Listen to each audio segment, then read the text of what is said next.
switch glass on silent. Yeah, I'm trying to do it now. And we're live. Right, evening, sports fans, fight fans. Welcome to another edition of the Brothers Talk Sports UFC.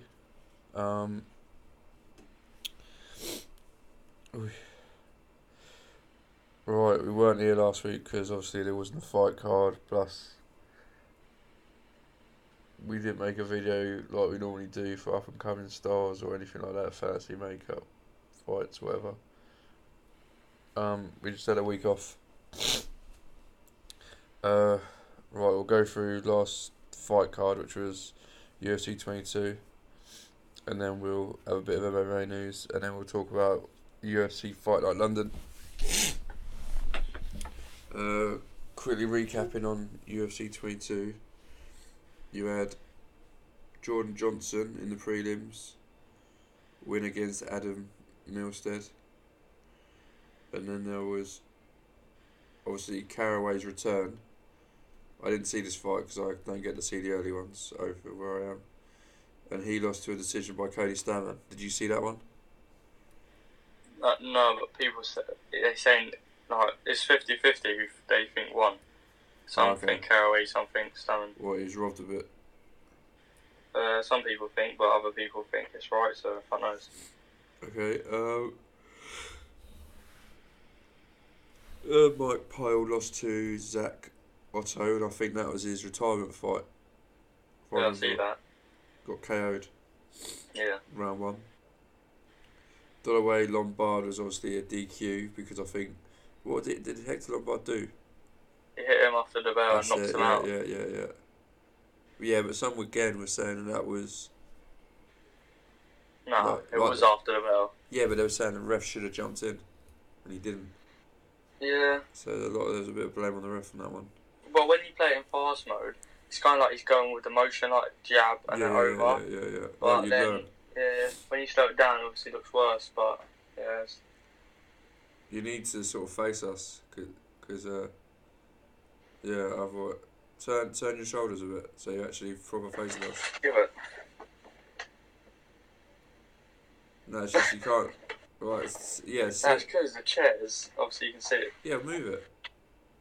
No, I can't. As I say, you're getting picked up, but you got no face. Got no fans. Good one. John Dodson won a decision over Pedro Munhoz.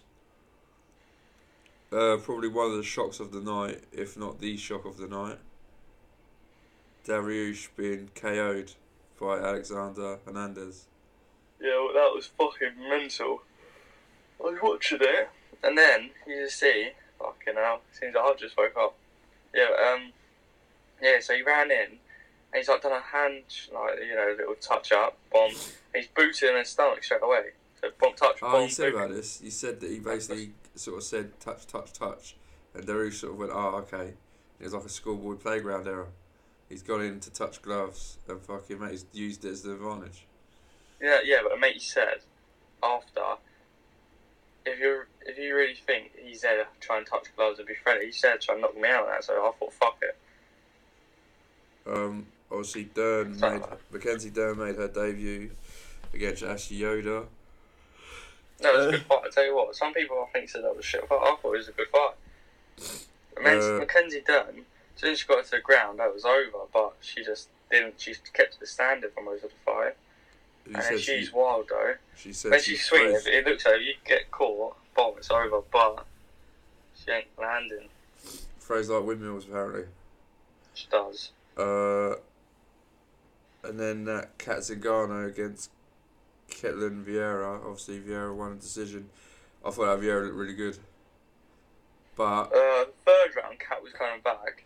I thought Kat, throughout the whole fight, considering she hadn't fought in quite a while, she actually looked pretty good. I think she'll do alright. I think it was just too tough for an opponent to come straight back into. I think she's also going UFC Chile. Oh, okay. There's not too many on that at the minute. But I actually thought she looked good. Even though she lost, she didn't stop going. Considering she'd been out for a while, she Her cardio looked pretty good. But yeah, I think she just, like you said, she took a bit too many hits before she really got going. But yeah, she looked good. She said MMA hour, the third round, she felt like that was when she started getting her, like, she started winning the battles and that.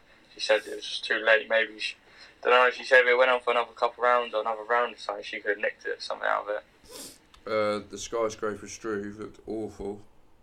He doesn't use his reach. No, he don't. And I'll tell you, I said I lost scope in that. Orlovsky did look good though, to be fair. Yeah, and you were saying I'll leave that actually for MMA. And then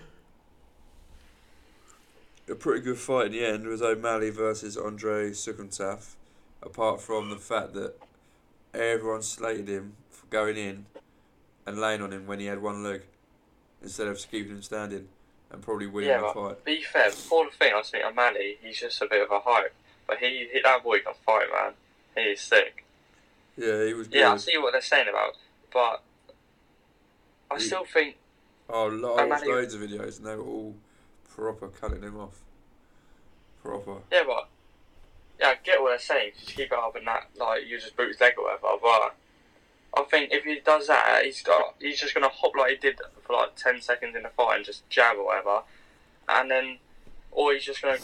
O'Malley's going to grab him and try and take him down. Or put him in clinch or something, so... Yeah, but they're saying if you're fighting a one-legged fighter with a minute to go, you keep him standing, you keep kicking, and you do everything. They reckon he would have won the fight basically had he kept him standing. Yeah, they said it was the worst, one of the worst UFC decisions ever made. All they had to do was grab him and clinch, and it was over really, didn't it? O'Malley just grab him and boom. But he took a lot of hits to be fair, so he probably just grabbed it because he didn't want to get hit anymore, not realising what he'd done.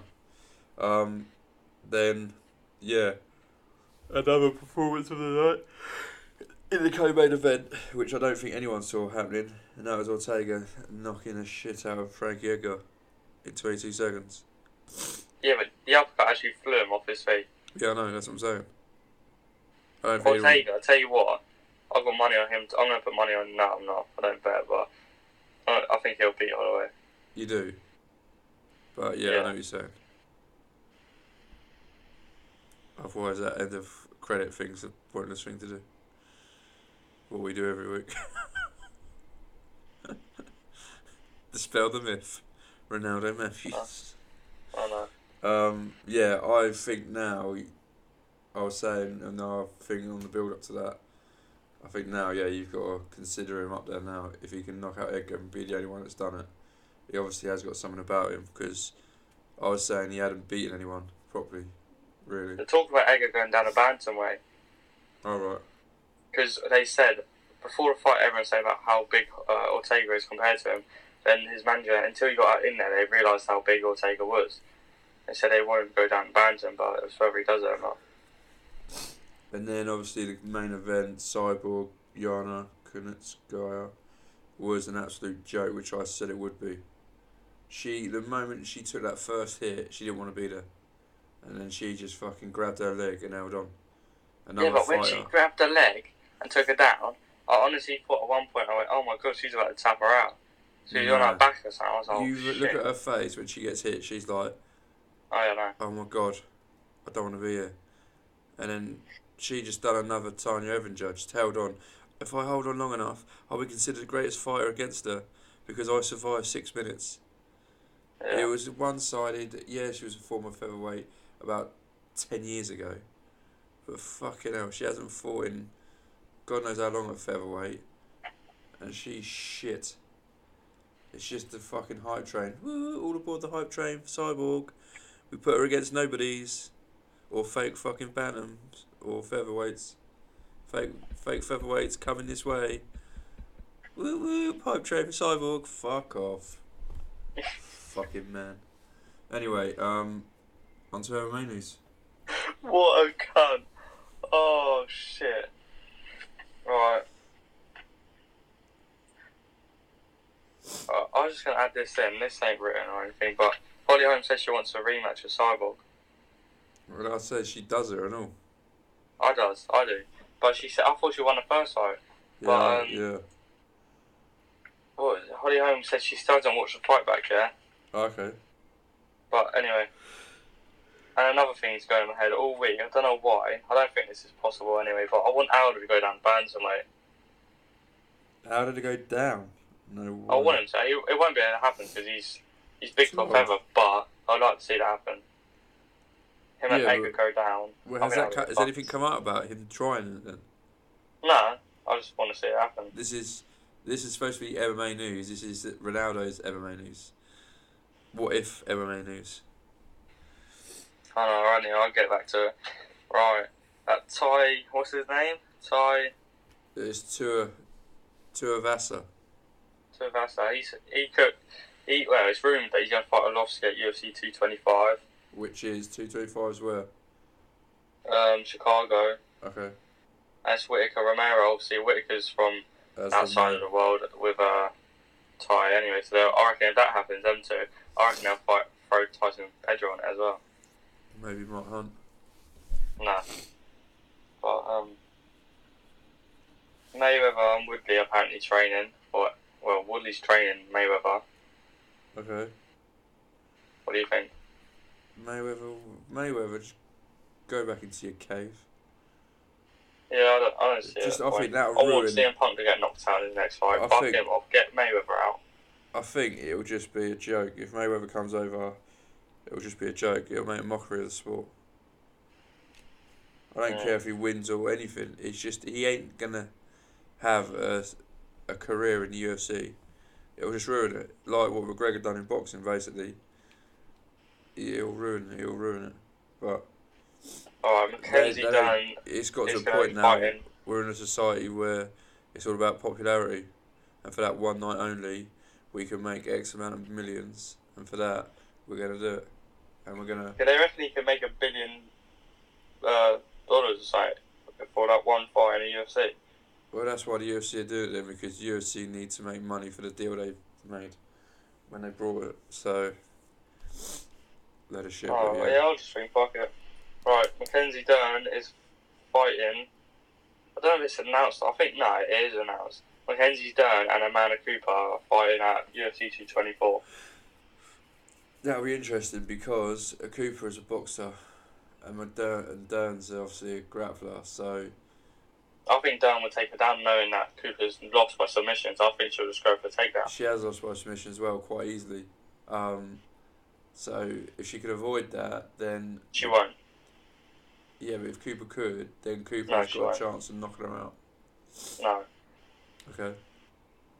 She, on the ground, you don't know how good she is. She's fucking unreal.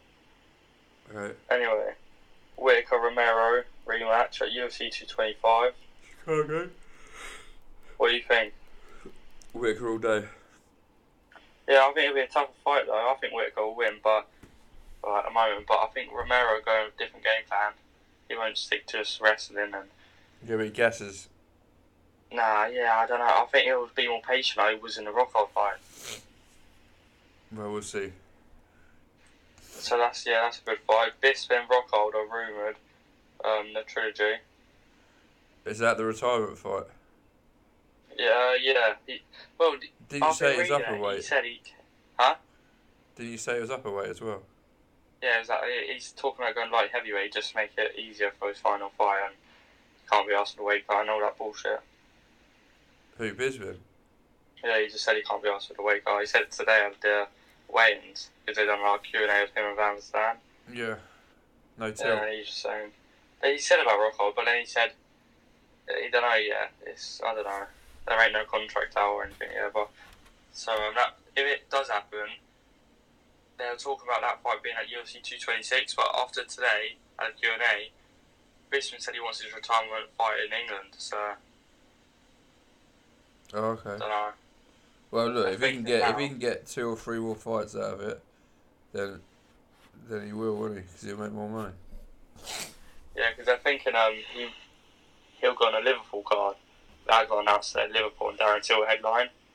And they talk about him as the co-main event or something, but I don't think that'll happen. He'll want a main event, won't he? Yeah. Or on a big card or whatever, but CM Punk and Mike Jackson They're both 0-1, and they've both been tapped out by Mickey Gall. And they're on about them two fighting at UFC 225 in CM Punk's hometown, Chicago. Okay. John Lineker and Brian Kelleher, or whatever he's called, at Brian UFC Kelleher. 224. Yeah. He called him out, and now he's got his wish. So, Nunes Pennington. Yeah. Is the main event of UFC 224. In Rio. They talk about Aldo Stevens for UFC 224 and UFC 224 is in Rio. That's all the Brazilian fighters out on it. But Aldo Stevens, they talk about it, which is a good fucking fight. Yeah. And the last one, Paulo Costa has pulled out against this fight with Uriah Hall. Okay, and just to... He's torn his bicep. And is it confirmed? Because you said to me last night about it, or earlier today. Marshman definitely out of this card on London. Yeah, he's out.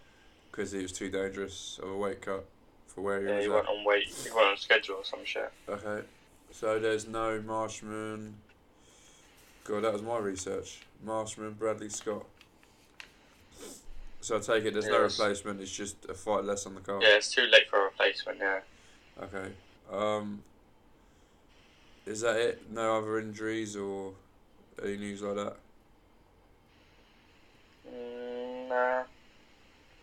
Just the Costa pulling out. Yeah, I think so. Okay, right. Well, we'll move on to London Fight Night card. The prelim, or the early prelim, is Nasrat Haqparast versus Narimani. Nice local, couple of local lads fight on a local card. Well, that Nad is English. Yeah, I know.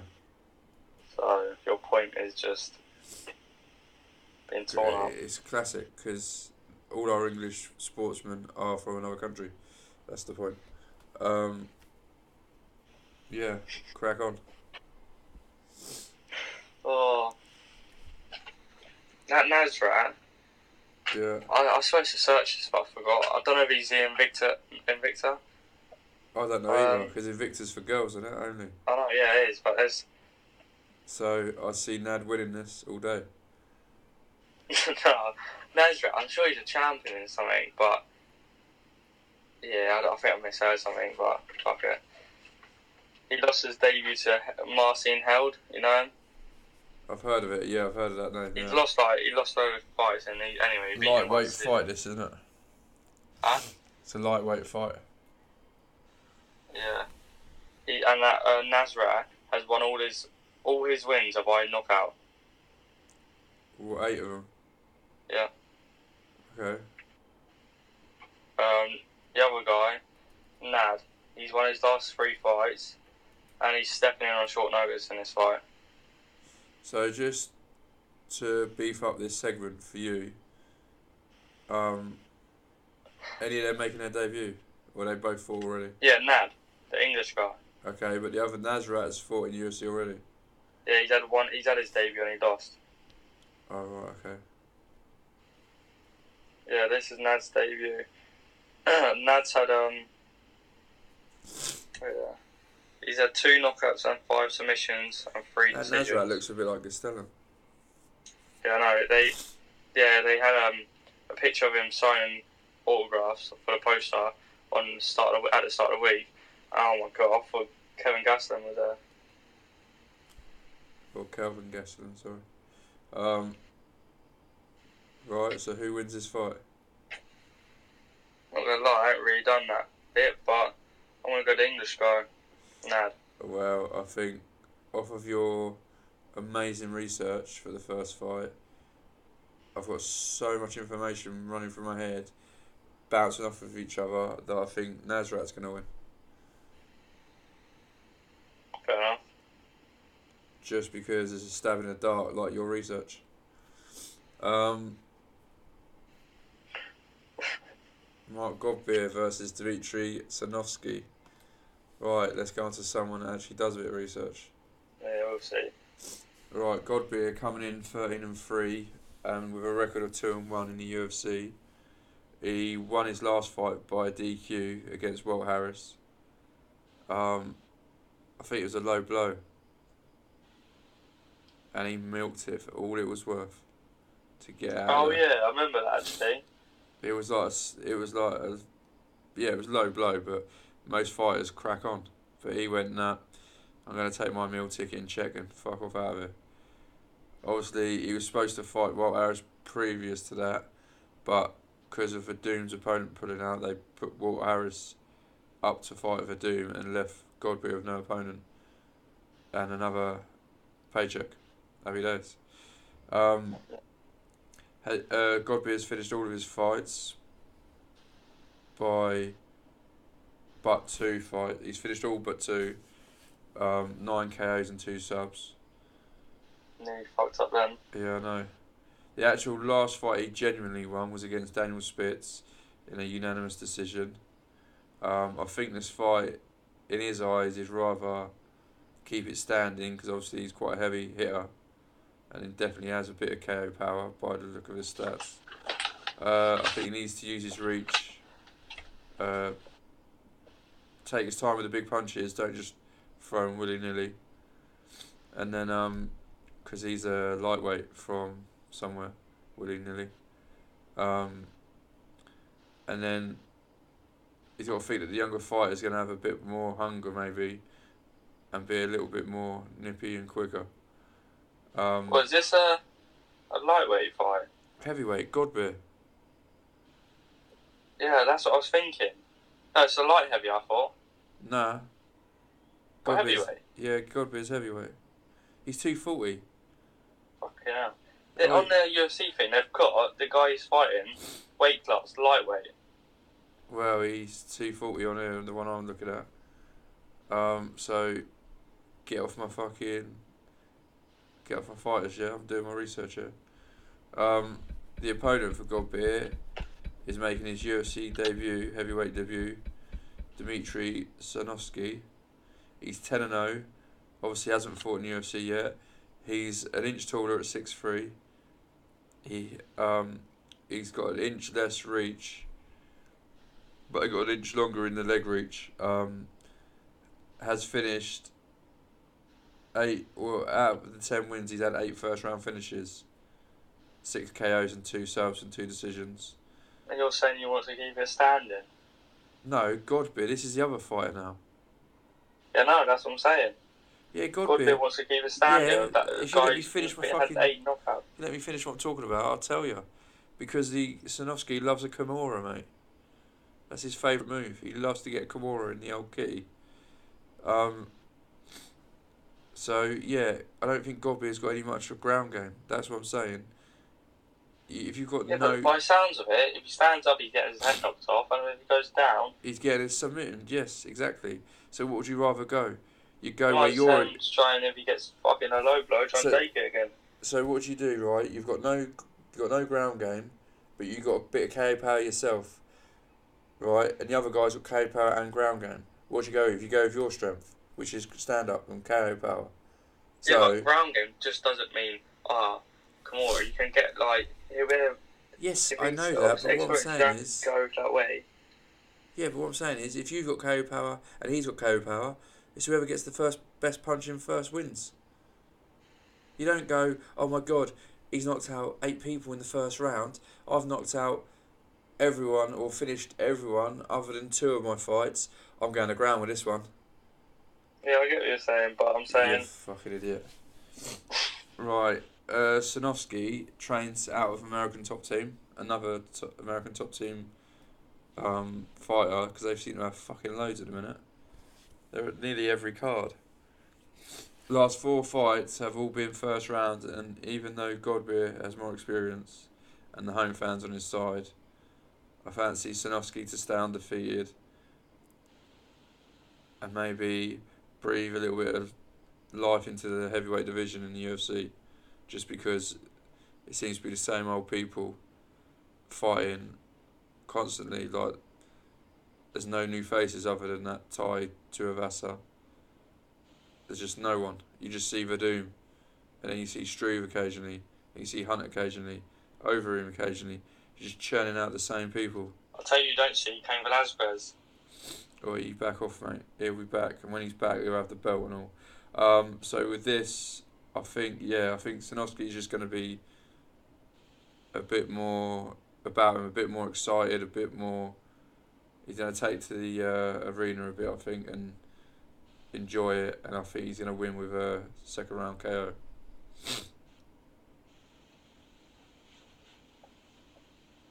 Okay, no prediction for Ronaldo. Okay, excellent. I'll go first round. Godbeer done fuck all last fight. Godbeer is a pretty poor fighter. Right, the next fight is Stevie Ray versus Kajan Johnson. Alright. I don't know what happened with Stevie Ray, but he got cut from the UFC. And then, fuck knows what happened. Excellent research.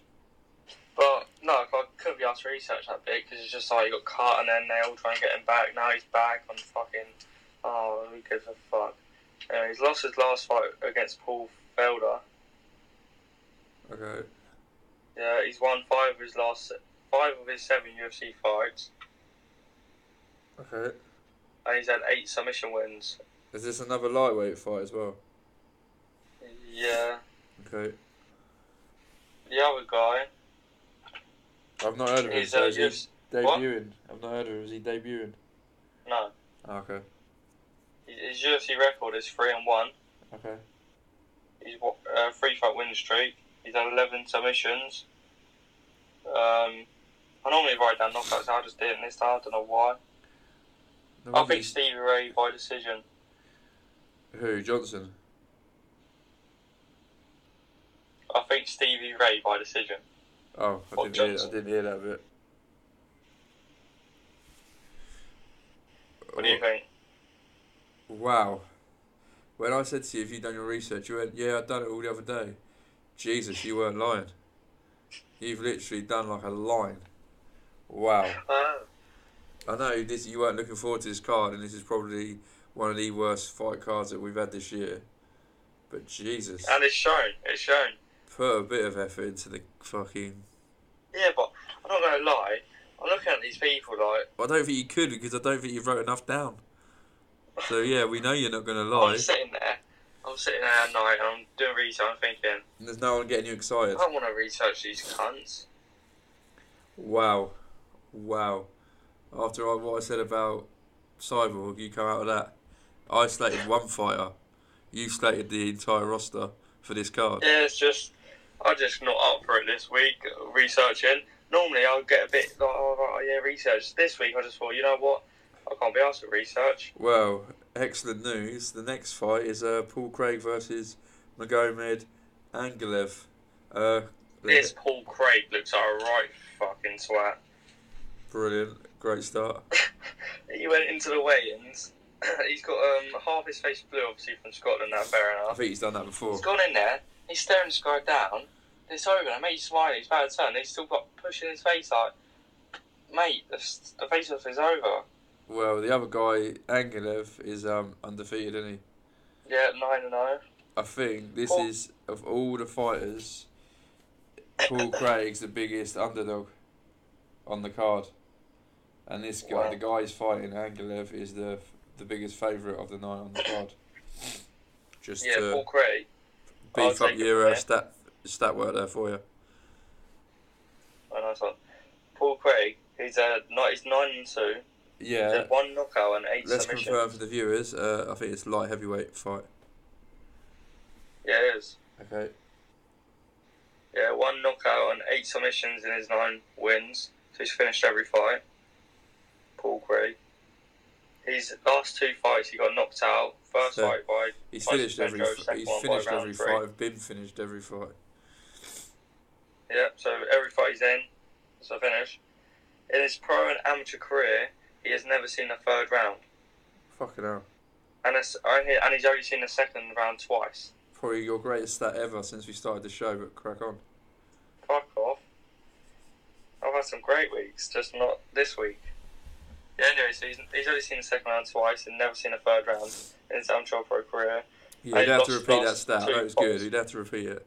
I know, because I'm trying to... Fuck off, man. Lost the last 2 fights by knockout, as I said earlier. The other guy's 9-0. He's won his last... I've put one last 3, but I'll put 3 as in when you get something for free. Nice. Yeah. That's when you know you're into your research. When you can't even be able One to last spell. 3 by When you KO. can't even be able to put the extra letters in to spell it right. You're like 3, THREE. Oh fuck it, just use F. Fuck the TH off. Can't be dealing with that shit. Just use the F. Yeah, so Don't want to be here any longer than I need to be. He's won his last 3 by KO, and he's had 4 knockouts and 5 decisions. Did you put KOs or did you just put fuck? I just put Ks. I know what it means. I put KO. Okay. That's it. A little bit of effort. And then, yeah, I was thinking at the start, maybe he's known for submissions he's out of his 9 wins, 8 of them submissions, so maybe he could tap him out here, but Russians tend to have good ground game, don't they? So, I don't see that happening. No, I don't rate that Paul Craig at all. All the fights I've seen him, he looks like he's easily hit. He looks like he don't even know what he's doing in there. So, I'd say that Ankalaev, if the bookies have got him as the biggest favourite on the card, they obviously know something about the Russian. Is the Russian his debut?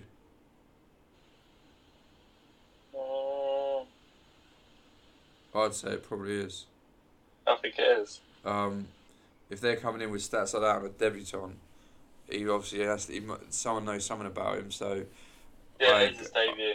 I ain't gonna argue against it. So I'd go Ankalaev, and I'd probably go a finish as well. Might as well go first round.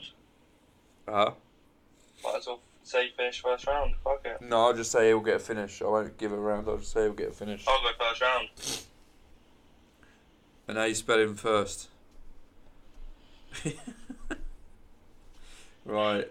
The next fight is Danny Henry, the Scot, versus the Canadian Hakeem Dawodu. Danny Henry is 11-2. He's only 1-0 in the UFC, so he's looking to continue his winning streak after winning in the UFC. After winning in his UFC debut in a fight of the night performance against Daniel Tamor by unanimous decision. I don't know a lot about him. He was an undefeated amateur and has 4 first-round finishes, apparently. Who's this? Henry? Yeah. Held 2 titles prior to UFC debut, and that was a headhunter lightweight belt and an EFC Featherweight World Champion. This fight is Featherweight. So he has fought at a heavier weight as well, which is interesting. Apparently a well-rounded fighter and durable, and has finished 3 of the last 4 fights that he's been in. He's got the height on Dawodu by 3 inches, but they've got the same reach. Yeah, I'd imagine he's going to be half decent, this Scottish kid. But this Hakeem Dawodu, I think they're both quite young as well. I think they're both mid-20s. 7-0, 6 knockouts and 1 decision. Yeah, I've got that. His background, Hakeem Dawoodu's background is Muay Thai kickboxing. He's making his debut on the London UFC. As an amateur, held 9 different belts or stroke titles. I think another fighter that will want to keep this fight standing and will look to tie up the opponent and use a bit of clinch work against the cage, get the Muay Thai background in, and try and utilise that. And even though the Scottish kid sounds like he's half decent, I fancy Dawodu to get the KO here. I'm going to Dawodu decision. Yeah, see, it's either, yeah, I was leaning towards that when I first started looking, but Of course you are. I'm going to go Dawodu KO round 2. even though he's a short fighter, I think he's gonna get in close, get it dirty, get the knees in there, get the elbows in there. I think he might be something decent, this kid. So yeah, I think that Hakeem Dawodu for the win. The next fight is Danny Roberts, Hot Chocolate, versus Oliver Enkamp.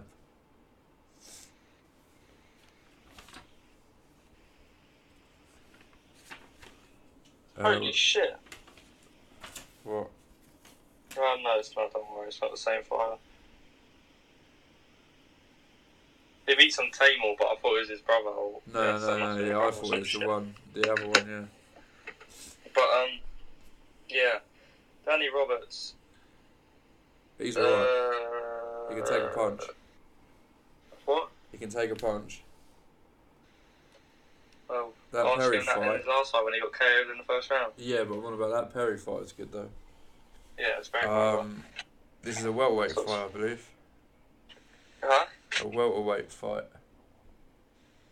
Again, I forgot to write it down. Yeah, I think it is. It is welterweight. That's what I'm saying. Oh, fair enough. Danny Roberts, he's 14-3. He's had six knockouts, 5 submissions, 3 decisions. He's lost 2 of his last 3 by KO. Obviously, that was at Taleb, and his last fight before that, I think it was Mike Perry. So he lost Mike Perry 1 and then lost to Taleb. He's got good boxing and he's got fast hands. Okay. The other guy looks about 10. He's 7-1. He had 1 knockout, 4 submissions, 2 decisions. He's creative, he's hard to read and well-rounded.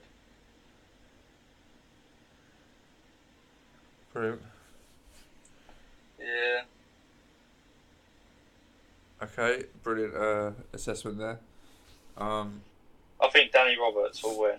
Yeah, I think he will. Being on home soil, even though he didn't win in Manchester, I think this Oliver Enkamp, he don't look great. For what I saw. Oh no, he is good.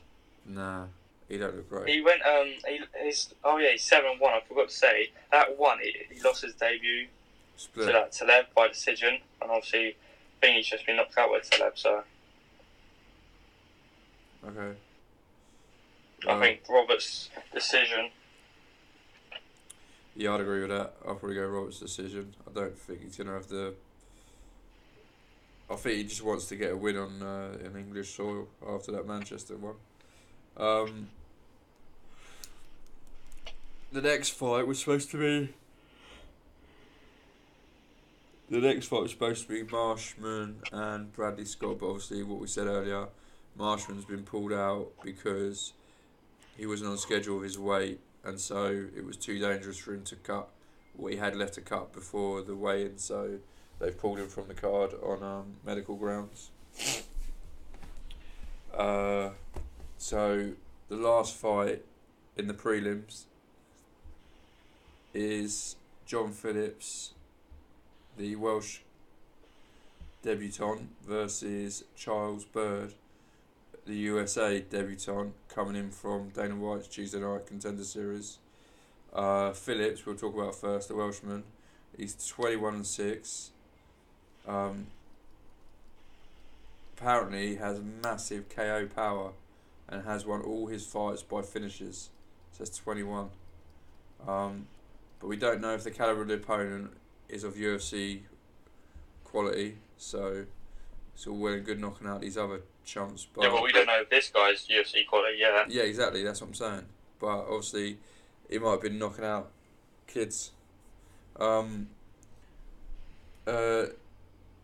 Has lost to Jesse Taylor before. Jesse Taylor? The one that could have won UFC years ago and then fucked up. Oh, he won it this time, didn't he? And then he won it, yeah, the grappler. Then he got caught. For drugs? Yeah. Dick. This will be an interesting fight, as he needs to get, and I think he needs to get in and land some of these big KO punches to see if he has got this power, and throw with no fear, because if he fears, because the other guy, Charles Byrd's got a bit of a submission, ground game, if he doesn't throw with fear and hold back because of the ground game, you're not going to see his true power. So I think he's just got to throw caution to the wind on that and go for it. Otherwise, he's going to just be trying to fucking worry about the other guy's ground game and not concentrate on what his strength is. Charles Byrd is 9-4, so not too many fights. He won both of the fights in the Contender Series with submissions. But this is obviously, they class it as 2 UFC fights that Tuesday night thing. But this will be his actual Octagon debut. So it'll be interesting because a lot of fighters tend to freeze once they get in that Octagon, as we've seen over the past few cards. They look good going in, and then all of a sudden they realise, oh shit, we're here, and then they freeze up a little bit. As well as last 5 fights from 6, hasn't been KO'd, so that's why it'll be interesting if this guy has got KO power, Phillips, and is primarily a Muay Thai style fighter, even though he's got 2 submissions under his belt. But knowing that Phillips is a bit of a KO specialist, Byrd may want to take this fight to ground and get him out that way, and not even give him a sniff or a chance to land any big punches. I've got Phillips to win by KO in the second round. I'll go the other guy. Decision. Byrd decision. Okay. It's a middleweight bout as well. Right, moving on to the main card. The first fight on the main card of the night. Leon Edwards versus Peter Sobotta in the welterweight division. You want to start? Or have you done nothing? Was it Leon Edwards? Yeah. He's won his last 4 fights. He's obviously ranked 15. Yeah. Put aside him quick right there. He's had 5 knockouts, 3 submissions, 6 decisions. He's got good stand up. He's 6-2 in the UFC, which is not a bad record. 14-3 overall. Currently on a 4-fight win streak. His actual last loss goes back to 2015 against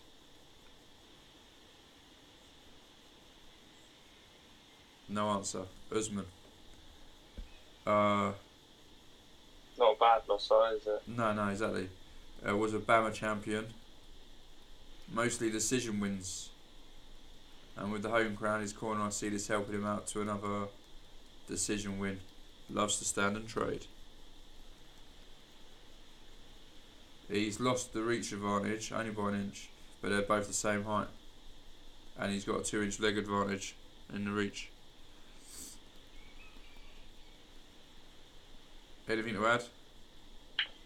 Nah. Peter Sobotta, the Polish opponent, is 17-5.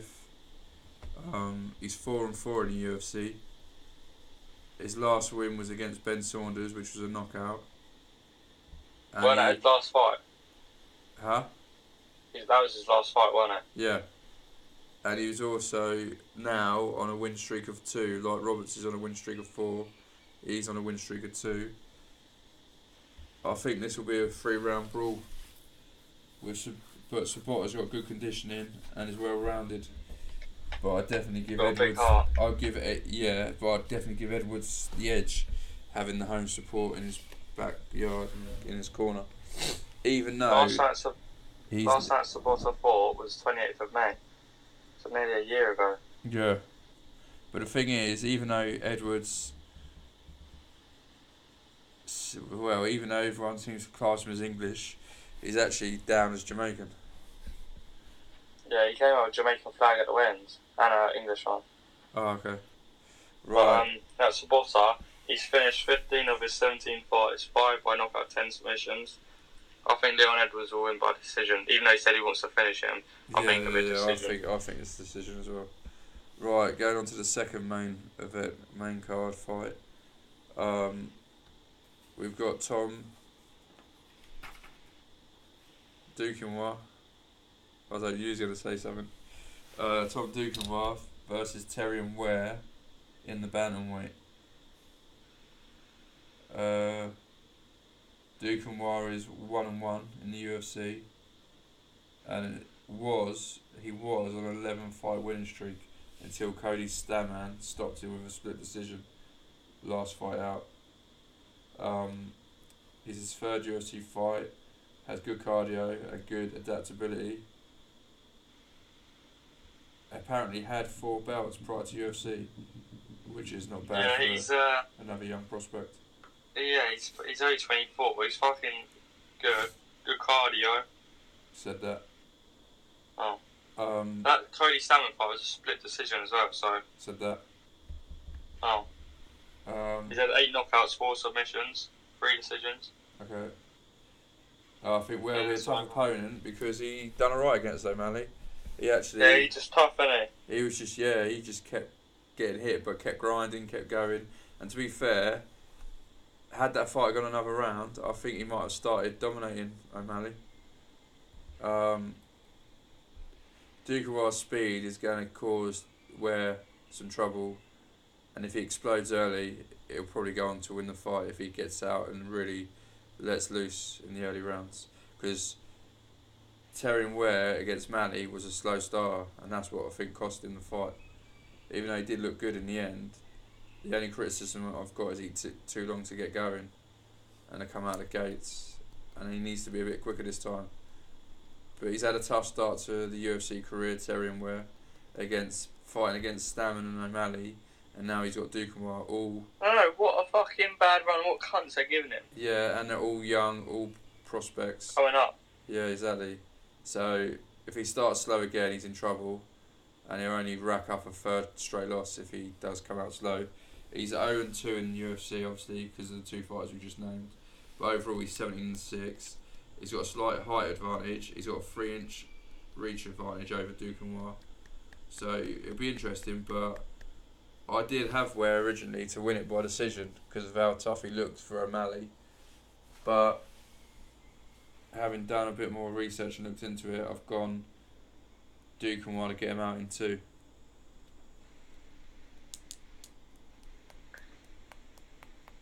Oh shit! On Xbox last night, he was going, "Oh yeah, I think Ware's got this. I'm gonna go Ware to win this." I've just said that.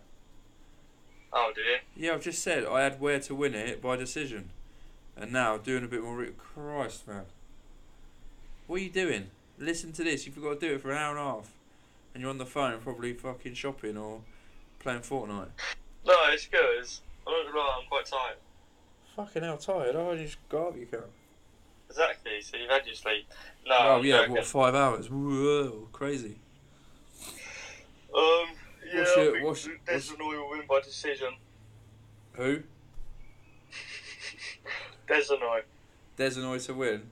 I don't know who that fighter is. But I don't know. I've got Dukenwa round 2. Huh? I've got Dukenwa round 2, and Ronaldo's got Desanoy decision, so... whichever fighter turns up, I guess, will win. Whether it's Dukenwa or...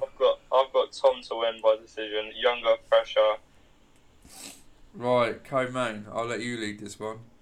It's a light heavyweight bout between number 4 ranked Jimmy Manuel against the number 11 Jan Blachowicz. Oh, it's light heavyweight fight again? Yeah, I've said that. Alright, it's a rematch. Yeah, the first fight, Manuel won by decision. Obviously, Manuel lost his last fight to Volkan Ozdemir by knockout in first round, and he said he wants a rematch of that back, so hopefully he might get it after this fight. His last 6 fights, he's 3-3. It's not great, is it? No, it's not. He's got knockout power. Out of 17 wins, he's had 15 knockouts, 1 submission, 1 decision. So the only decision was Blachowicz, obviously. And then Blachowicz, he's well-rounded. Last 7 fights, he's won 3, lost 4. He's got 5 KOs, 8 submissions, 8 decisions. I think Manuel will win by knockout. Okay. Even though I said decision every other time, I just think he's going to want to prove a point. I think he gets him out. Right, well, Manuel is 17-3, as you said. 6-3 in the UFC.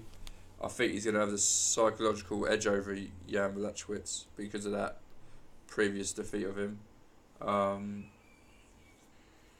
He's only ever lost to the considered best. In that, I mean, in how I mean by that is, obviously Rumble, Ozdemir is considered quite strong now. So, you know, who's the third loss? Oh, Gustafsson. So, you know what I mean? He hasn't lost to shit fighters as such. Where I think Blachowicz has lost to a few more sort of unknowns, or not unknowns, but not as well considered fighters. So, or the caliber, sorry. I think he should win this again. And I'd imagine it will stay standing unless that Blachowicz decides to take it to ground. That's the only way it will go to ground. Yeah, that's what I think could happen. I think he will try it, but Manuel will probably catch him. Yeah, I'd imagine Manuel is just there to fucking throw punches and get him out of there. Like you say, he'll want to get the finish on this one to make a statement. If he goes to a decision, I don't think that'll look good for him at all. Not slating that Blachowicz ain't that great a fighter, but if he wants this Ozdemir rematch, he's got to go out in style. Otherwise, it's just like what Werdum done with Brown, beat an absolute shit fighter with a shit fight against a shit fighter, and then demand that he wants a belt shot. It's like, no mate, that ain't happening. Blachowicz, number 11 ranked from Poland, is 21-7, 4-4 in the UFC. He's got the height advantage on Manuel, but loses out on the reach. Obviously, if he wanted to avenge the defeat from last time. I like the way you just said, I ain't going to call Blachowicz shit, but it's like when Werdum beat that shit fighter and called for a title belt. Yeah, because Travis Brown is shit. Yeah, no, but then you just said it's like Blachowicz. Look, you've got no grounds to sort of try and jump in on these things and rip me because you've been behind the whole fucking night. You literally repeated what I've said, like it's your own research. Oh yeah, did you know he's 6 and... what, I said that, oh have you? Did you know I'm just reading off what I read about last week. Do you know Manuel's co-main event? Yeah, I've said that. Oh. Okay. I said a lot heavy. So Blachowicz won last 2 fights, but against unimpressive opponents in my eyes. Both nobodies. Only way to win is to get in close and use the Muay Thai that he knows and takedowns to utilise his jiu-jitsu. If he stands and trades, then he's fucked. I got Manuel KO 3. I got 2. Right, to the main event. Fabricio Werdum, number 3 ranked heavyweight, against Alexander Volkov, number 8 heavyweight ranked. I'm going to go off mine just because I feel I've had better work tonight. I believe Werdum's been fighting, like I said to you yesterday or earlier in the day. I believe he's been fighting unnecessary fights where any other fighter in most other divisions would not have took these sort of nobody fights. Because since the loss to Miocic, yeah, he needs to fight, I get that, to push himself back into the picture, but at the same time, you're supposed to fight people in and around you, not fucking opposite end of the scale. And in fighting Harris and Tabura, I don't think it's necessary because it ain't gonna. You're not gonna climb the ladder beating them people. That's my point. To be fair, his opponent pulled out. That's why Harris came in. Yeah, but that was such a no contest. Harris come in, laid on the floor, and when the ref went fight, he's laid on the floor and just tapped. Right, I'm ready. Yeah, he's laid on the floor tapping. Like, the big ticket's here, and I've got my big meal ticket. I'm getting out of here. So yeah, but what I'm saying is, normally you fight, if you're ranked 3, you're fighting your 4s, 5s, 6, no lower than 6, really. And he's fighting. Then Tabora is up and coming, and he's UFC pretty full. Let's just see if he's good enough. Put him up against one of the top boys. If he's not, he loses. What was the last shit? What was the real last shit card? That one, I would say. Werdum Tabora in Australia. It was a shit card. Shit. Yeah, exactly. He's just churning out fights to make money, maybe. But after the Miocic fight, he obviously, I think he had a win, and then he got robbed against Overeem in Singapore. We weren't in Singapore when we were in Singapore. Yeah. It was at UFC 215. He got robbed to the point that our dad never watches UFC, and he stormed out the bar because he was that disgusted by the decision. He had to go and walk around the block once, cool down. That's what he thinks. It's because Fabs was talking so much shit you couldn't fucking deal with it. But as the heavyweight division stands, he is the only active fighter that should, I think, have another title shot, because there's no one sort of high rank that's actually doing anything. Do you know what I'll do? What? I'll play matchmaker here for a bit. Do what I'm good at. Well, get your rat face out. I'll go. Let's put Werdum after this fight if he wins. Get your rat face out. Come on, Shelby. Look like a rat. Splinter from Turtles. So I'll put Werdum, if he wins this, which I think he will, sub in round 3. That's my prediction. Oh shit, wait there. Yeah, so I'm going to go. Werdum Cain Velasquez, UFC 226. So let's start there. Maybe open up the main event or main card, or in a main card anyway. So then, after the winner DC Miocic, depending who wins, the winner of Cain Werdum steps in, does a face-off, and that's the next fight. Excellent. Only if Miocic wins and Cain wins, because then you set them two up again, or Werdum. But if DC wins it, you can't really do it. But depending on what he does, if he does fight Cain, which I don't think he will. Right, but saying all that about Werdum, all the fights he's had, apart from the obviously Harris fight, which was literally a joke, all his fights since he lost the belt to Miocic have gone to decisions. Wow. And that's shit for a heavyweight, which is why that Ty Tuivasa come out and said you shouldn't be afraid of it getting banged out. The whole point is we're heavyweights, someone's got to be finished. We know he's a master on the mats, and I think that's where the fight needs to go for him to gain advantages, just because of how tall Volkov is. I think Werdum ain't scared, and he'll throw punches. He'll probably come out opening with a flying kick to the head. But I'd love to see it on a 6'7" guy, but don't see it happening. Yeah, but the thing is, he's done it to Travis Brown. Yeah, but he's not 6'7", is he? He ain't far off. But he's 6'4", isn't it? So yeah. It's not. There's not a lot in it, but there's differences there and there. And I think his best chance is to get him onto the ground, being how good he is as a jiu-jitsu and that, and get him out that way. Otherwise, if you start trading with a lanky, but then he might do a Struve and just not use his reach in that. He might be, Yeah, well, I think he's a bit more. Got a bit more weight. Beat Struve, then he knocked him out. Yeah. Werdum, I've heard, has said he wants to finish this fight. And so I think the only way it'll get done is if he submits him, he ain't going to knock him out. No, I've got submission, yeah. I'm feeling... He doesn't have the reach or height. Huh? He doesn't have the reach or height, that's why I don't think it'll be a knockout. He's got to get the clinch work in and then take him down and get the submission for me. Yeah, I think when I think about the fight in my head, I just see Werdum laying on the floor with his legs. So I think he's going to tap him out by a leg lock or some shit. Werdum's 11-4 in the UFC. Volkov now, number 8. He's 29-6, 6'7", so I think he's the second tallest in the UFC. Behind Struve, I think. He's got an 80-inch reach over Werdum's 77, and he's 3-0 in the UFC. So he's undefeated. He's one of a few undefeated heavyweight fighters in the division. Has beaten Tim Johnson, Roy Nelson, and KO'd Struve with a fight of the night performance. He's got 19 KOs and 2 subs, and won 10 of his last 12.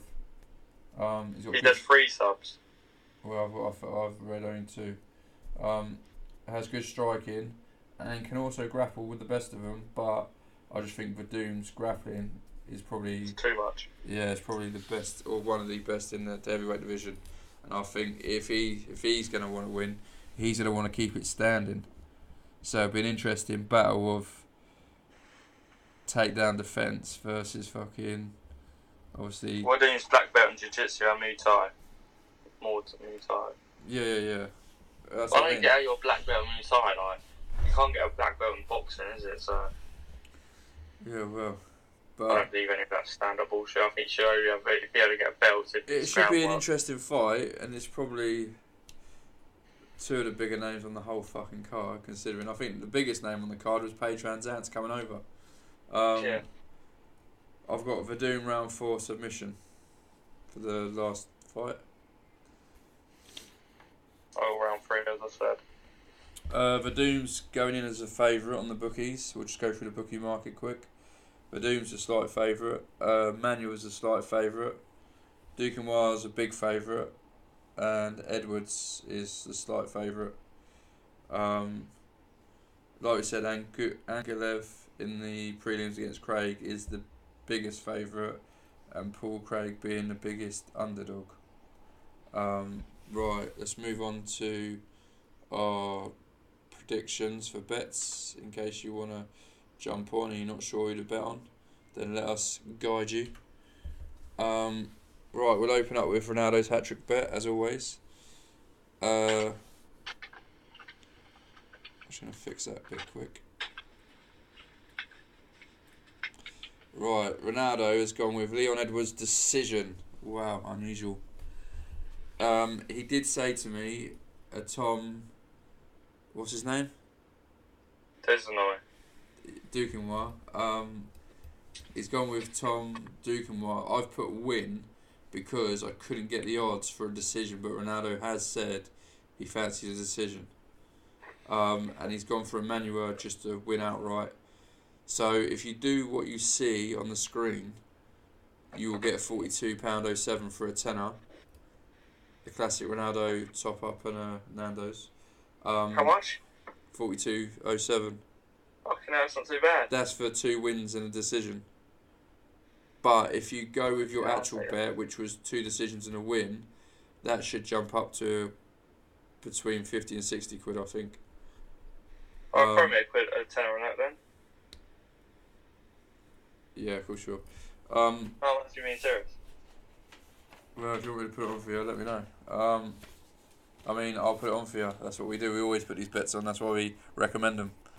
Right, going on to my fourfold. I've got Dmitry, Sosnovskiy to win by KO, Phillips to win by KO, John Phillips, Leon Edwards decision, and I've got Fabricio Werdum.